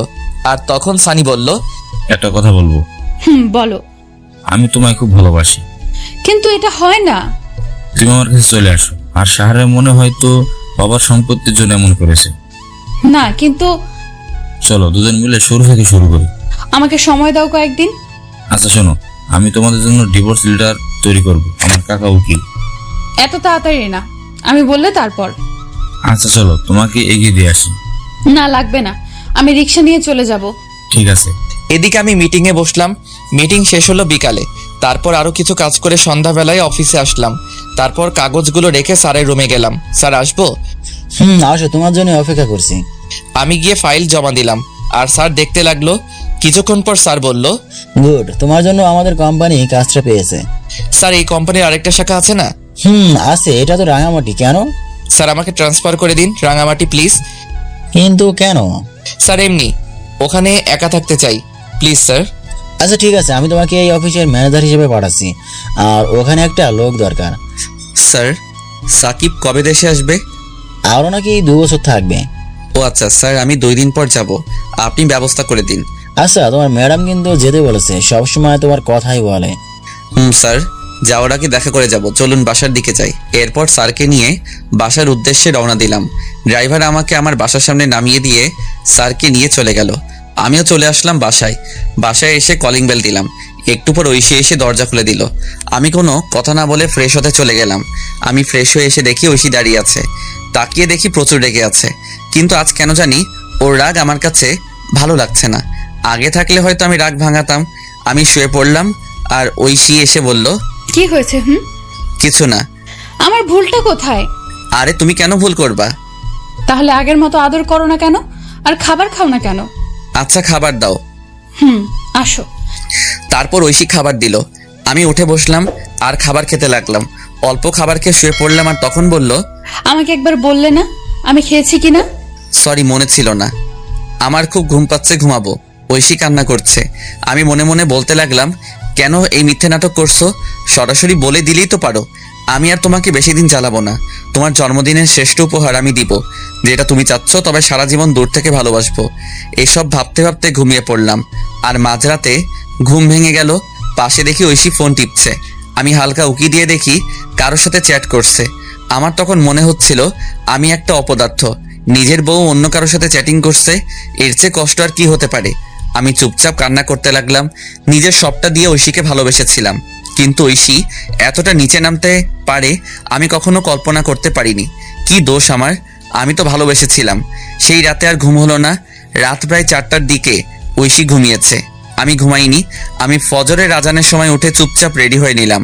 তারপর রেডি হয়ে বাসা থেকে বের হয়ে নামাজ পড়ে পার্কে কিছুক্ষণ হাঁটাহাঁটি করে সকালে নাস্তা করে অফিসে চলে আসলাম। অফিসে এসে কাজে মন দিলাম। আর একটু পর রাফা আসলো আর আমাকে বলল, দুপুরে থানায় যেতে বলছে। তার মানে একদিনের মধ্যে কাজ শেষ? দেখতে হবে না জামাইটা কার। আমি আজকে চলে যাব রাতে। আজকেই যেতে হবে? কালকে তো ঐশীর জন্মদিন। আর শোন, ঐশী যে ছেলেটার সাথে কথা বলে তার নাম সানি, বাসা এই জায়গায়। আরে ওই ছেলের ঠিকানা দিয়ে আমি কি করব? তবুও জেনে রাখ, আর ছেলেটা ভালো না। ও শোন, তুইও সাথে যাবি থানায়? না। আচ্ছা ঠিক আছে, এখন কাজ কর। এরপর রাফা চলে গেল আর আমিও কাজ করতে লাগলাম। কাজ করতে করতে দুপুর হয়ে গেল। তারপর স্যারের রুমে গেলাম। স্যার বলল, এই না তোমার টিকিট, ভোর 4টায় বাস ছাড়বে। আর এই যে ফাইল, আর এখানে তোমাকে রাজু নামে একটা ছেলে রিসিভ করবে। ওকে স্যার, এই নিন এই মাসের সমস্ত হিসাব। আর পিয়নের দিকে একটু খেয়াল রাখবেন, লোকটা সুবিধার না। আচ্ছা, আর যাওয়ার সময় আমার বাসা হয়ে যেও। ওকে স্যার, যাই তাহলে। তার এরপর স্যারকে বিদায় দিয়ে রাফাকে নিয়ে থানায় আসলাম। থানায় এসে সোজা ভাইয়ার কেবিনে গেলাম। দেখি ভাইয়া কাজ করছে। আমাদের দেখে ভাইয়া ভিতরে যেতে বলল। আমরা গিয়ে বসলাম আর উনি বললেন, শাহরিয়ার, এই নাও ফাইল। এখানে সমস্ত সম্পত্তির কাগজপত্র আর দলিল আছে। আর ঐশীর কাকা কাকি এখন জেলে। আমি ফাইল নিলাম আর বললাম, ধন্যবাদ ভাই। এবার বলো কি খাবে? আজকে বাসায় চলো, তোমার খবর আছে। আমি কি করলাম? তখনই রাফা চলে গেল। আমি বললাম, ভাই রেগে আছে কেন? কালকে বাসায় যায়নি? ও আচ্ছা, আর ভাই আজকে রাঙামাটি যাচ্ছি। ও আচ্ছা, আর খুব তাড়াতাড়ি যাচ্ছে হওয়া। তাই নাকি? এই রাফাকে বলবে না, আমি গিয়ে সারপ্রাইজ দিব। ওকে, তাহলে যাচ্ছি। আর দোয়া চাই। ওকে, আল্লাহ হাফেজ। এরপর বিদায় নিয়ে চলে আসলাম। আমি আর রাফা অফিসে আসলাম। অফিসে এসে কাজ করতে লাগলাম আর মোটামুটি সবার কাছ থেকে বিদায় নিলাম। এভাবে অফিস টাইম শেষ হলো। আমি স্যারের সাথে আরো কিছু কথা বলে বাসার দিকে যেতে লাগলাম। যাওয়ার সময় একটা গোলাপ কিনলাম। বাসায় যেতে প্রায় সন্ধ্যা হয়ে গেল। আমি গিয়ে কলিং বেল দিলাম। তারপর ঐশী এসে দরজা খুলে দিল। আমি গোলাপটা আগেই লুকিয়ে রেখেছি। আমি চুপচাপ ভিতরে চলে গেলাম। ভিতরে গিয়ে ফাইলটা আলমারিতে রেখে ফ্রেশ হতে চলে গেলাম। ফ্রেশ হয়ে এসে দেখি আজকে আর তেমন কোনো কথা বলছে না। হয়তো এতক্ষণ এই ছেলের সাথে কথা বলছিল আর আমি এসে বিরক্ত করলাম। আমি ভাবলাম এখন বাসায় কি করব, তাই ভাবলাম বাহির থেকে হেঁটে আসি। যেই ভাবা সেই কাজ। আমি বাহিরে চলে আসলাম। আমি চাচার দোকানে আসলাম। এসে চাচাকে চা দিতে বললাম আর চাচার সাথে গল্প করতে লাগলাম। আর তখনই আমার ফোনে কল আসলো। আমি ফোনটা বের করে দেখি সাকিব ফোন দিয়েছে। আমি কলটা রিসিভ করলাম। কি রে, কি অবস্থা? শালা, একদিন আমাকে ফোন দিয়েছিস? আরে অনেক বিজি থাকতে হয়। শুনলাম রাঙামাটি যাচ্ছিস। রে, কি হয়েছে বলতো? বাদ দে না, কি দরকার? আমাকে বন্ধু ভাবলে বল। শোন তাহলে। এরপর আমি আমার সাথে ঘটে যাওয়া সবকিছু সাকিবকে বললাম। সব শুনে সাকিব বলল, দোস্ত, তোকে সান্ত্বনা কিভাবে দিব, আমার ভাষা নেই। বাদ দে। আর দেশে আসবি কবে? আরো 2 বছর পর। ও আচ্ছা। এরপর সাকিবের সাথে আরো কথা বলে ফোন কেটে দিলাম। আর চাচার সাথে কথা বলতে বলতে রাত 10টা বেজে গেল। আমি চাচাকে বিদায় দিয়ে বাসার দিকে যেতে লাগলাম। আমি রাস্তা দিয়ে হেঁটে যাচ্ছি আর তখন দেখি কিছু ছেলে একটা ছেলেকে মারছে। আমি তাদের কাছে গেলাম। আমি কাছে গিয়ে দেখি এটা সানি, যে ঐশীর সাথে কথা বলে। আমি পিছন ফিরলাম আর মনে হলো আজকে যদি আমার ভাইকে মারতো তাহলে কি আমি চলে যেতে পারতাম? না, ছেলেটাকে বাঁচাতে হবে। এই বলে আমি অন্য ছেলেদের মারতে লাগলাম। একসময় ছেলেগুলো দৌড়ে চলে গেল আর আমি পাশে তাকিয়ে দেখি সানি দাঁড়িয়ে আছে। আমি কাছে গিয়ে বললাম, ওরা তোমাকে মারছিল কেন? আসলে ওরা আমার সবকিছু নিয়ে যেতে চেয়েছিল, কিন্তু আমি না করি তাই। ও আচ্ছা, রাতে বাইরে থাকতে নেই, বাসায় চলে যাও। এই বলে আমি আবার হাঁটা দিলাম। এদিকে ছেলেটা মনে মনে ভাবছে, শাহরিয়ার বা সত্যি খুব ভালো মানুষ, আজ ওনারা না থাকলে আমি হাসপাতালে থাকতাম। এসব ভেবে চলে গেল বাসায়। আমি বাসায় এসে কলিং বেল দিলাম, কিন্তু আজ ঐশী একটু দেরিতে দরজা খুললো আর হাতে দেখি ফোন স্ক্রিন অন করা। আমি আর না তাকিয়ে বিছানায় শুয়ে পড়লাম। আর তখন আমায় বলল, খাবার খাবে না? না। আগে বললে কি হতো, তাহলে রান্না করতাম না। সরি। ভালো লাগে না নাটক। চুপ করে রইলাম। আমি একসময় ঘুমিয়ে পড়লাম। আর যখন ঘুম ভাঙলো তখন দেখি রাত 3টা বাজে। আমি পাশে তাকিয়ে দেখি ঐশী ঘুমিয়ে আছে। আমি ঐশীর ফোনটা হাতে নিলাম আর চেক করলাম, কিন্তু পাসওয়ার্ড দেওয়া আগে তো আমার নাম ছিল, তাই আমার নাম দিলাম, কিন্তু পাসওয়ার্ড ভুল দেখাচ্ছে। আমার আবার মনে হলো সানির নাম দেওয়ার জন্য। আমি সানির নাম দিলাম, দেখি লক খুলছে। ফোনে লক খুলতেই আমি অবাক, কারণ ওয়ালপেপারে সানির পিক। আমার ইচ্ছে করছে ফোনটা ভেঙে ফেলতে। নিজের ভালোবাসার মানুষের ফোনে অন্যের পিক, তাও আবার ওয়ালপেপারে। আর পাসওয়ার্ড, বাহ কি সুন্দর। আমি চ্যাটিং চেক করলাম, দেখি রাত 1:34 পর্যন্ত কথা হয়েছে। আমি ফোনটা রেখে দিলাম। তারপর টেবিলে বসলাম আর একটা কাগজ নিলাম আর লিখতে লাগলাম, পাগলি, তুই যখন এই চিরকুটটা পড়বে তখন আমি অনেক দূরে থাকবো। তোমাকে অনেক ভালোবেসেছিলাম, নিজের সবটা উজাড় করে দিয়েছিলাম, কিন্তু যেদিন দেখলাম তুমি অন্য কারোর সাথে পার্কে বসে আড্ডা দিচ্ছ, তখন মনে হয়েছিল আত্মহত্যা করি, কিন্তু কেন করিনি জানো? ওই যে মহাপাপ, এর জন্য বেঁচে আছি, এত ভালোবাসি তবুও বুঝলে না। আর হ্যাঁ, আমি তো তোমার যোগ্য না, আমার চেহারা খারাপ আর আমি তোমার থেকে অনেক বছরের বড়, তোমার সাথে আমার মিলে না। কিন্তু তুমি যদি প্রথমে না করতে তাহলে এত কষ্ট হতো না। আমি ভুল ছিলাম। তোমার বাবার সম্পত্তি তোমায় ফিরিয়ে দিলাম, ফাইলে সব আছে, পারলে সেখানে চলে যেও। আর সানি ভালো ছেলে, তার সাথে নতুন জীবন শুরু করো। দোয়া করি তোমাকে ডিভোর্স দিতে পারবো না, তবে এটা ভেবো না আমি কোনোদিন স্ত্রীর অধিকার নিয়ে সামনে আসবো না। আমি তো ভুলেই গিয়েছিলাম, তুমি তো এখন আর পিচ্চি বউ নেই, তুমি এখন অনেক বড় হয়ে গেছো। ইচ্ছে করছিল শেষবার জড়িয়ে ধরতে, কিন্তু অধিকারটা আর নেই। পাগলি রে, খুব ভালোবাসতাম তোকে। নিজের খেয়াল নিও আর সানিকে কষ্ট দিও না। ছেলেটার বয়স অল্প, হয়তো সামলাতে পারবে না। চলে গেলাম বহুদূরে, এখানে তুমি নামক কেউ থাকবে না, আর নিজের স্বপ্ন পূরণ করবা। আর লিখতে পারছি না, ভিতরটা ফেটে যাচ্ছে। তুমি আমার আদরের পিচ্চি বউ হিসেবে থাকবে। আল্লাহ হাফেজ, ইতি পাগল। আমি চিরকুট লিখে চোখ মুছে ব্যাগ গুছিয়ে নিলাম, আর আমি রেডি হয়ে আলমারি থেকে ফাইলটা বের করে চিরকুটটা পাশে রাখলাম, আর গোলাপটা চিরকুটের উপর রেখে একবার ঐশীর দিকে তাকালাম। দেখি বাচ্চাদের মতো ঘুমিয়ে আছে, দেখতে খুব সুন্দর লাগছে। মনে হচ্ছে কপালে একটা ভালোবাসার পরশ এঁকে দেই, কিন্তু না, সব ইচ্ছে কি আর পূরণ হয়? আমি বেরিয়ে আসলাম। আমি ফোন বের করে দেখি 3:45 বাজে। আমি তাড়াতাড়ি করে ব্যাগ নিয়ে হাঁটা দিলাম। তারপর বাস স্টেশনে এসে বাসে উঠলাম। তারপর ফোন থেকে সিমটা খুলে ভেঙে দিলাম। ফোনটা পকেটে রেখে বাহিরের দিকে তাকিয়ে আছি আর নিঃশব্দে কাঁদছি। বাস তার আপন গতিতে চলতে লাগলো। এভাবে কান্না করতে করতে কখন যে ঘুমিয়ে পড়লাম মনে নেই। ওদিকে ঐশী ঘুম থেকে উঠে দেখে আমি শাহরিয়ার পাশে নেই। তারপর উঠে টেবিলের কাছে গিয়ে দেখি চিরকুটের উপর গোলাপ রাখা। ঐশী কৌতূহল হলো, তাই চিরকুটটা পড়তে শুরু করলো। চিরকুটটা পড়া শেষ করে নিশ্চুপ হয়ে গেল আর কান্না করতে লাগলো। আর বলতে লাগলো, আমাকে মাফ করে দাও, আমি বুঝতে পারিনি। এই কথা বলে চিরকুট বুকে জড়িয়ে বসে কান্না করতে লাগলো। আর তখনই তার ফোনে কল আসে। দেখে সানি কল দিয়েছে। ঐশী ফোনটা অফ করে দিল আর কান্না করতে লাগলো। এইভাবে অনেকক্ষণ সময় চলে গেল। ঐশী ভাবলো শাহরিয়ারের অফিসে যাবে, সেখানে কোনো খবর থাকবে। হয়তো ঐশী তাড়াতাড়ি করে রেডি হয়ে অফিসে চলে গেল। আর যেতেই রাফার কাছে গেল, কারণ ঐশী আগে থেকে চিন্তা। গিয়ে দেখে রাফা কাজ করছে। রাফা, আসবো? আরে ঐশী, আসো বসো। ঐশীকে বসলো আর বলতে লাগলো, আপু শাহরিয়ারের কোনো খোঁজ জানেন? যেই ছেলেটা তোমার জন্য বাড়ি ছেড়ে তোমার হাত ধরে চলে আসছে আর সারাদিন কষ্ট করে তোমাকে সুখে রাখতে চাইছে, আর সেই তুমি এতটা নিচে নামতে পারলে? কান্না করছে। পবিত্র ভালোবাসা ছিল শাহরিয়ারের। ওর মতো স্বামী থাকতেও তোমার অন্যজনের সাথে। শাহরিয়ার তো তোমাকে মুক্ত করে দিয়ে গেছে, তুমি সানির সাথে ভালো থাকো। আপু, আপনার পায়ে ধরি প্লিজ, ও কোথায়? এই বলে ঐশী রাফার পা জড়িয়ে ধরলো। এইসব করে লাভ নাই, আমি জানি না কোথায় গেছে, আমি সামান্য কল। এই বলে ফাইল নিয়ে স্যারের রুমে চলে গেল। ঐশী উঠে বাসার দিকে যেতে লাগলো। ঐশী রিক্সা দিয়ে যাচ্ছে আর কান্না করছে। হঠাৎ রাস্তায় দেখতে পাই সানিকে। সানিও তাকে দেখে সামনে আসলো। রিক্সাওয়ালা দাঁড়ালো। সানি বলল, কি হলো, আমার সাথে কথা বলো না কেন? রিক্সা কেন আটকালেন? আগে বলো। আমার ভালো লাগে না। এতদিন আমার সাথে কথা বলে আর এখন এসব কথা? ঐশী ঠাস করে সবার সামনে জুতা খুলে সানিকে চড় দিল। আর ঐশী বাসায় গেল। আর ঐশী বাসায় গিয়ে কান্না করতে লাগলো। এদিকে আমার ঘুম ভাঙলো জোরে ঝাঁকুনির কারণে। আমি উঠে দেখি সবাই বাস থেকে নামছে। আমি পাশে সাইনবোর্ড দেখলাম, দেখে আমি চলে আসছি রাঙামাটি। আমি ব্যাগ নিয়ে বাস থেকে নামলাম।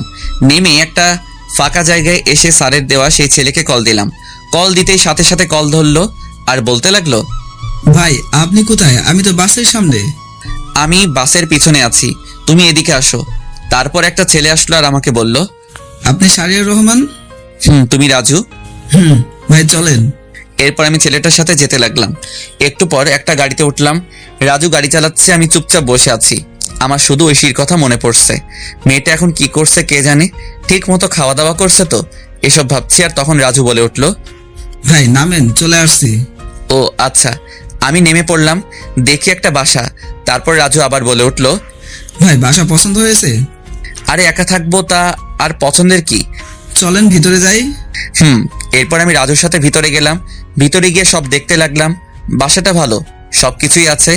এরপর রাজু বলল, ভাই তাহলে আজকে যাচ্ছি। কিন্তু রান্না করার জন্য কে থাকবে? সরি ভাই, নিজে করতে হবে। আচ্ছা সমস্যা নেই, তাহলে যাচ্ছি। তাহলে আর এই নিন গাড়ির চাবি। আমার গাড়ি লাগবে না, অফিসের গাড়ি অফিসের থাক। তবুও ভাই, আমি অফিসের ম্যানেজার। আমার গাড়ি চালাতে ভালো লাগে না, তাছাড়া এই ভাঙা গাড়ি তো না। ও আচ্ছা, আমি বাইক কিনবো ভাবছি। আচ্ছা যাই তাহলে। এরপর রাজু চলে গেল। আমি ব্যাগ রেখে ফ্রেশ হয়ে নিলাম। তারপর রেডি হলাম বাহিরে যাওয়ার জন্য। আর সন্ধ্যা হয়ে গেছে, তাই ভাবলাম রাতের খাবার খেয়ে আসি। আমি রেডি হয়ে হাঁটতে হাঁটতে কাছাকাছি একটা বাজারে আসলাম। বাজারে এসে নতুন সিম নিলাম।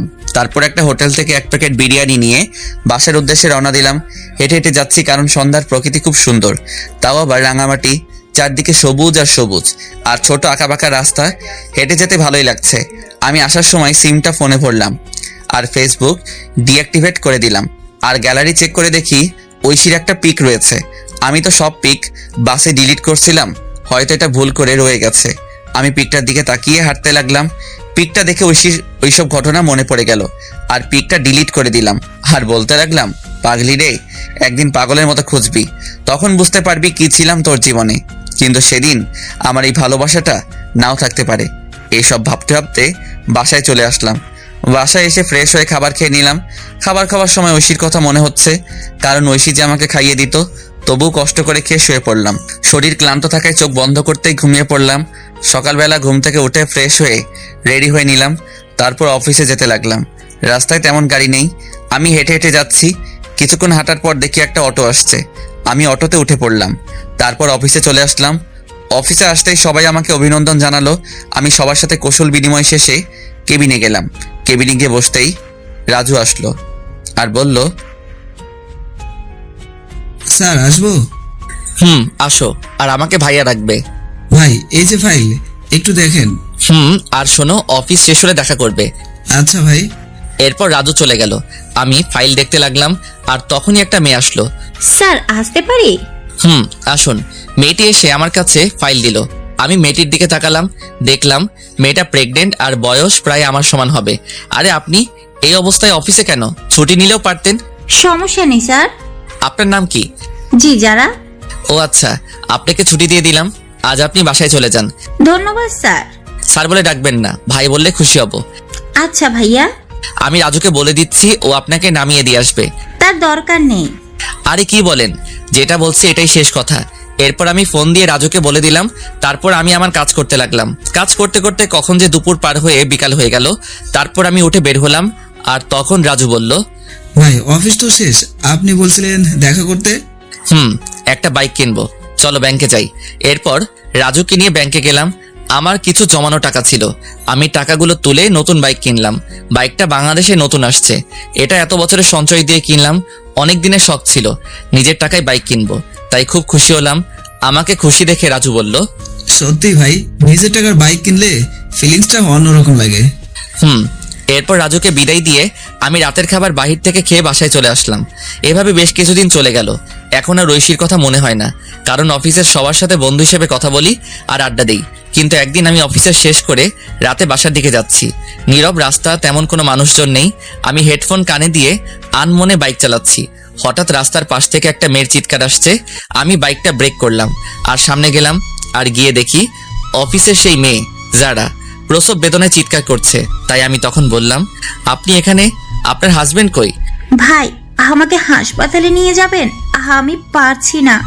আমি রাস্তায় গাড়ি পাচ্ছি না, কিন্তু কি করব কিছু বুঝতে পারছি না। কিন্তু বেশি দেরি হলে অনেক ক্ষতি হয়ে যাবে, তাই আমার বাইকটা কাছে আনলাম। তারপর যারাকে আমার বাইকের সামনে উঠালাম আর ঝাপটে ধরে বাইক চালাতে লাগলাম। আর হাসপাতালে এসে আমি কোলে তুলে নিয়ে ভিতরে গেলাম। ভিতরে গিয়ে চিৎকার দিয়ে ডাক্তারকে ডাকতে লাগলাম। একটু পর ডাক্তার বেরিয়ে আসলো আর আমার কোলে যারার এই অবস্থা দেখে নার্সকে অপারেশন থিয়েটারে নিয়ে যেতে বলল। তারপর নার্স ট্রলি করে ওটিতে নিয়ে গেল। আমি বাইরে বসে অপেক্ষা করছি আর তখন নার্স এসে বলল, আপনি হাসপাতালের ফর্মালিটিগুলো কমপ্লিট করে আসুন। এরপর আমি হাসপাতালের সমস্ত কিছু কমপ্লিট করলাম। তারপর এসে অপেক্ষা করতে লাগলাম। আর বেশ কিছুক্ষণ অপেক্ষা করার পর ওটি থেকে ডাক্তার বেরিয়ে আসলো আর আমি কাছে গেলাম। আপনি একটু আমার সাথে আসুন। এরপর ডাক্তার আমাকে ওটির ভিতরে নিয়ে গেল। আর তখন যারা মেয়েটি আমাকে দেখে অক্সিজেন মাস্ক খুলে আমাকে বলতে লাগলো, ভাই আমার সময় শেষ হয়ে গেছে, আমি মনে হয় বাঁচবো না। আপনি আমার মেয়েটাকে দেখবেন। আপনার হাজবেন্ড? সে অন্য একজনকে নিয়ে বিদেশে চলে গেছে, আমায় কথা দিন। এই বলে আমার কোলে ছোট মেয়েটিকে দিল আর আমি কোলে নিলাম। কথা দিলাম আমি মেয়েটিকে আমার পরিচয় মানুষ করব। এই কথা বলতেই মেয়েটি মারা গেল। আমি কান্না করে দিলাম। মেয়েটা আমাকে প্রথমবার দেখে এতটা বিশ্বাস করেছিল। তারপর ডাক্তার এসে আমাকে সান্ত্বনা দিতে লাগলো আর বলতে লাগলো, সত্যি ভাই, আপনি মহান না হলে একজনের বাচ্চা আপনি পরিচয় দিয়ে মানুষ করবেন। আজকে থেকে এই মেয়েটি আমার সন্তান। ডাক্তার আমাকে কান্না করতে করতে জড়িয়ে ধরলো আর বলতে লাগলো, ভাই আপনি মানুষ না, আপনি ফেরেশতা। আমিও ডাক্তারকে জড়িয়ে ধরলাম। তারপর সমস্ত কাজ শেষ করে আমি বাচ্চা মেয়েকে নিয়ে রাত 3টার দিকে বাসায় আসলাম।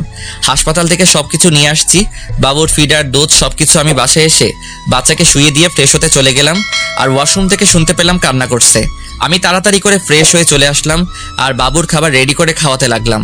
আমি যদিও আগে কখনো বাচ্চাকে খাওয়াইনি, কিন্তু ওই যে মানুষ বলে না, পরিস্থিতি সব শিখিয়ে দিয়ে যায়। আমি বাচ্চার পাশে শুয়ে খাওয়াতে লাগলাম, ফিডার দিয়ে মনে মনে ভাবতে লাগলাম কি নাম রাখা যায়। আর তখনই মাথায় আসলো একটা নাম। রেখে দিলাম তানিশা। 3 বছর পর সকালবেলা ঘুম ভাঙলো তানিশার ডাকে। বাবাই, ও বাবাই, ওঠো না। আম্মু, কি হয়েছে? খুব খিদে পেয়েছে।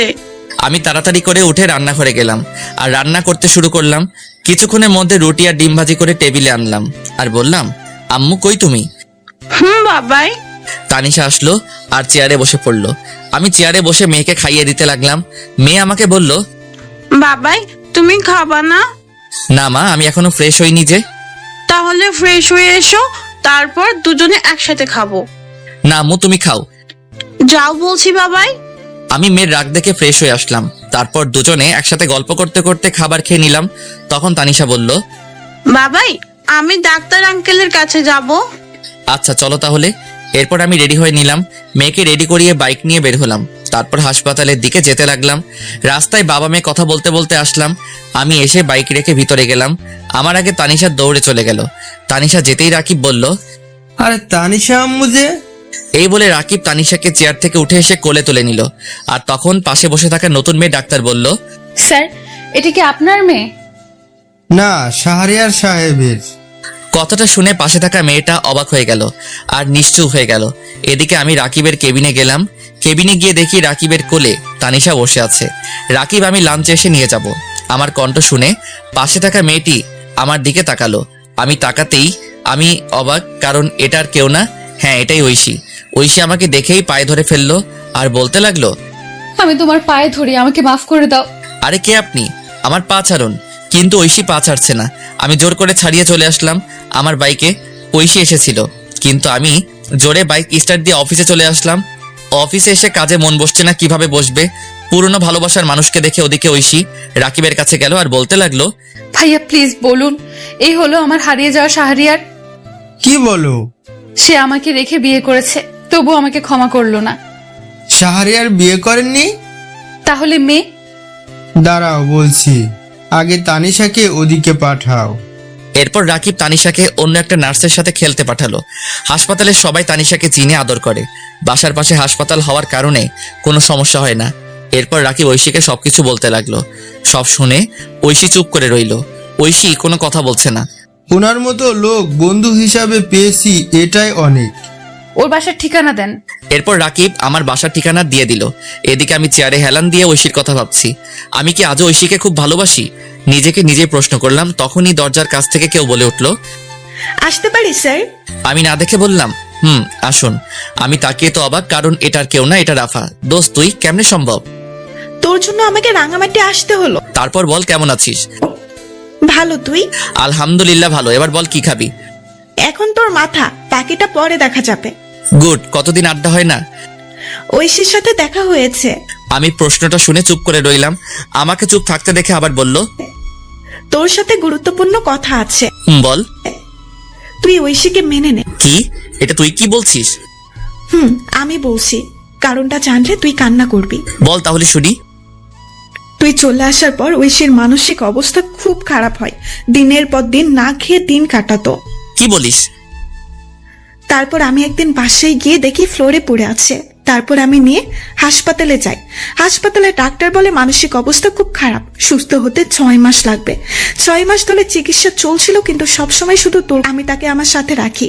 আমি তো একটা মেয়ে, আমি বুঝতে পারি সত্যি এখনো মেয়েটা তোকে অনেক ভালোবাসে। আমি নিজে চোখে দেখছি তোর জন্য প্রতিটা রাত কান্না করতো। প্লিজ মেয়েটাকে আর কষ্ট দিস না। এখন আমার খুব খিদে পেয়েছে, খাবো। ওয়েট, আমি রাজুকে ফোন করে বলে দিলাম খাবার আনার জন্য। একটু পর রাজু খাবার নিয়ে আসলো আর খাবার দিয়ে চলে গেল।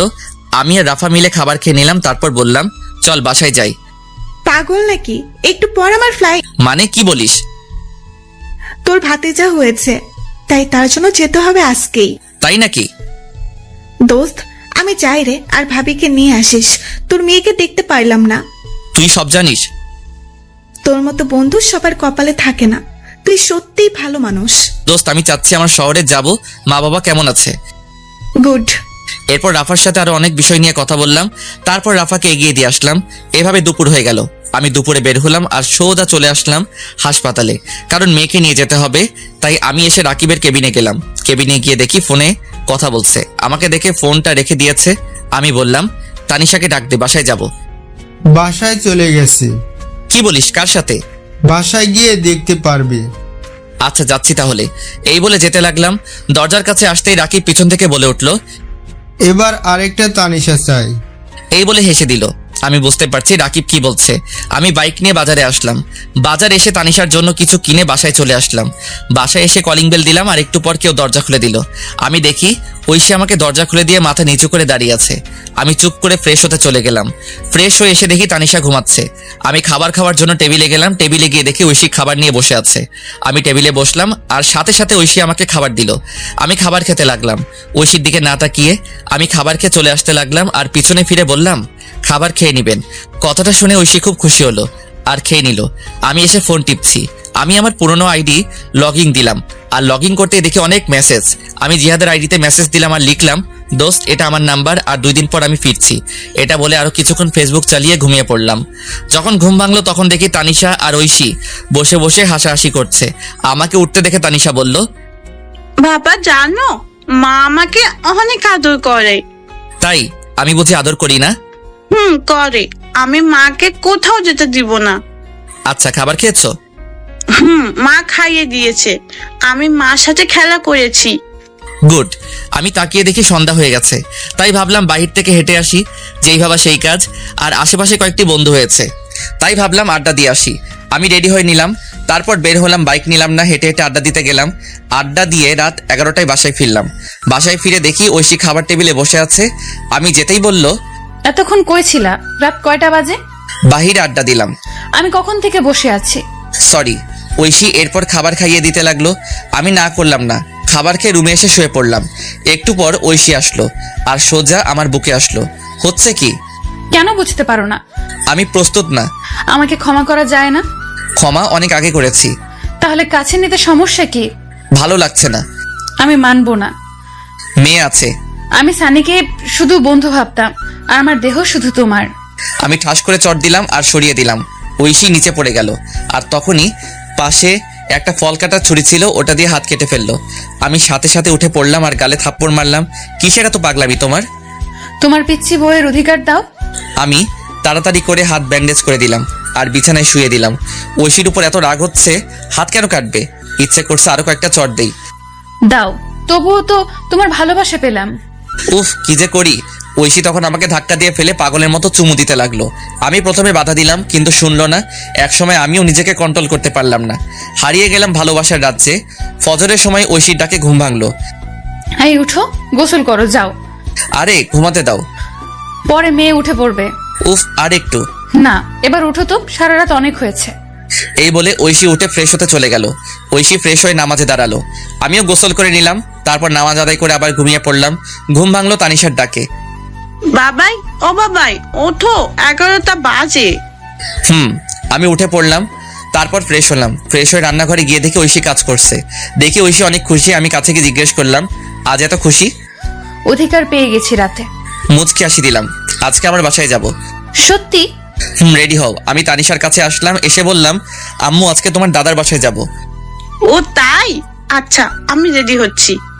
তোমার আম্মুর কাছে যাও। ওকে বাবাই। এরপর তানিশা ঐশীর কাছে চলে গেল। আমিও ব্যাগ গুছিয়ে নিলাম। তারপর অনলাইনে টিকিট কাটলাম। বিকেলবেলা সবাইকে নিয়ে বের হলাম। যথাক্রমে সবকিছু শেষে চলে আসলাম নিজের শহরে, যে শহর একদিন রাতের অন্ধকারে ঐশীর হাত ধরে ছেড়েছিলাম। তারপর গাড়ি দিয়ে আমাদের বাসার উদ্দেশ্যে রওনা দিলাম। এই কয়েক বছরে চারদিকে অনেক পরিবর্তন হয়ে গেছে। বাসায় যেতে যেতে রাত 8টা বেজে গেল। আমি গিয়ে কলিং বেল দিলাম। বেশ কিছুক্ষণ পর মা এসে দরজা খুলে দিল। তারপরে মা আমাকে দেখে জড়িয়ে ধরলো। আমিও মাকে জড়িয়ে ধরলাম।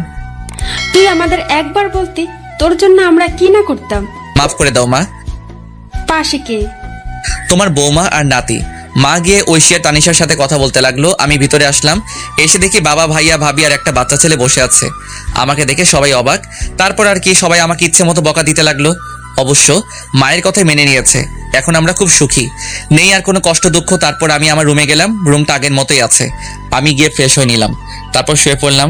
শরীর ক্লান্ত থাকে, কখন যে ঘুমিয়ে পড়লাম বুঝতে পারলাম না। ঘুম ভাঙলো ঐশী জড়িয়ে ধরাতে। আমি তাকিয়ে দেখে ঐশী আমার বুকে। ঘুম ভাঙলো তাহলে? কয়টা বাজে? রাত 2টা। কি? আমি তো খাবার খাইনি, খুব খিদে পেয়েছে। এই জন্যই তো খাবার রুমে নিয়ে আসছিলাম। তানিশা কই? তার দাদুর সাথে ঘুমিয়েছে। ও, এরপর আমি ফ্রেশ হয়ে আসলাম।